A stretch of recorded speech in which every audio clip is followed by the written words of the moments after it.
this guy goes around and interviews World War II vets. And there's one guy, the first guy I watched, I think his name's Filipek, Filipek, Walter Filipek.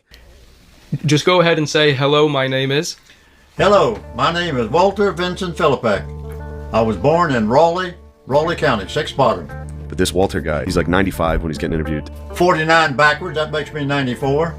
You know, because always in the World War II documentaries, they show the old guys, and they always start getting emotional and like tear up, you know, rightfully so. Yeah. But this was the first guy I've ever seen that had literally zero PTSD and was just like smiling the whole time. They'd ask him a question and he'd be like, well, some of those Japs, they would have grenades when you'd go to take care of them, so I'd bayonet them. And they're like, don't you think that's a little cruel? He's like, yeah, it is cruel, but I've done it. And just smiles. He's giddy. Dude, there was the best line in it though. He's like, they're like, were you ever like afraid while you were there? He's like, no, I didn't have a girlfriend back home. All I had was some family. I didn't care if I died. He goes, I didn't care about nothing. I still don't care about nothing. It's just Damn, like, dude. This guy's incredible. Yeah. I didn't care whether the sun come up next morning or not. It didn't bother me a bit, buddy. I didn't worry about nothing. I done what I had to do, and I did it. How old were you on the island? 18. 18, buddy. Dude, imagine hitting the diner. Just Purple Heart, Bronze Star, All American the root flag beer you can tee. chug, man. Does he ever get a He bill? was Forrest Gump. Was He he? was Forrest Gump. I've never heard that he was just like, well, they told me to do it, so I done it. Napalming caves filled with people. Damn, It was crazy. I mean, dude, he's taking orders. And he would also, dude, he executed a prisoner, and he talks about it. It's so funny. What'd he do? He's like, so my commanding officer, he told me, now take that Jap. He says Jap a lot. I don't. Yeah. He's like, now take that Jap behind the line and come back in 1 minute. Well, the line was a lot further than that, and I didn't want to be out there by myself. So he takes this Japanese prisoner back, and he's like, I started searching him. He only had one picture on him. That's it. Nothing else. He wouldn't give it up. I said, yes, yes. He said, no, no. I said, yes, yes. I want the picture. Well, I looked at my watch and time was going by. I had to shoot him, get the picture, but I did. Do that, what to do.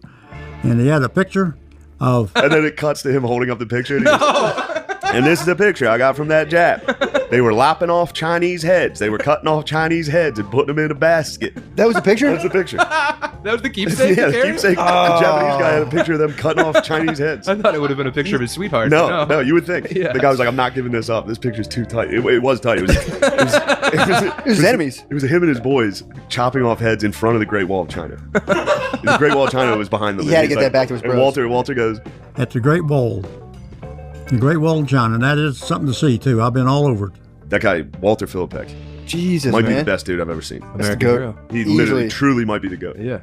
Like, just be like, because everybody, you know, they're always like, I was over there. The only thing I cared about was the guy next to me, all that stuff. He's just like, I didn't care. I still don't care at all. He says, I'm going to dig a hole here and shit in your hole. I said, no, you ain't. This is my home, my castle. I said, you ain't going to shit in my house. He says, I'm a sergeant. I said, you might be a sergeant, but to me, you're a shitbird like everybody else. They'll kill you. There's one time Walter's in his foxhole. They set off a flare in the middle of the night. And he said there was a Japanese dude just right at the foot of his foxhole about to jump in. So he shoots him. And the guy like fell into the foxhole. And there's two other guys that were sleeping. Were like, who's that? Or like, what the fuck was that? And he's just like, just somebody that shouldn't have been here. And then I went back to sleep. He just woke up blasted. Dude. Tucked himself back in. And one more step, that Jap been on top of us. So I shot him. He fell down over the cliff. And boy jumped up. What happened? I said, we just about had an unwanted visitor in there. I said, I'm going to bed now. Y'all can have us from here. So next morning, I walked all the way around, went down there, got a Longines wristwatch off of him, got a Japanese flag, got a rifle. I got the wristwatch, and I got the flag yet. That must have been so sick back then, just to have like a nasty autist in the foxhole. Bro. yeah. Man, there's so many good ones. I watched an hour and a half. I could listen to It this was for incredible. And it's 5 just hours. straight, camera's just on Walter sitting there like, well, How high were his pants? Matt, the pants So was people fine. want to know about the pants level too, though. I mean,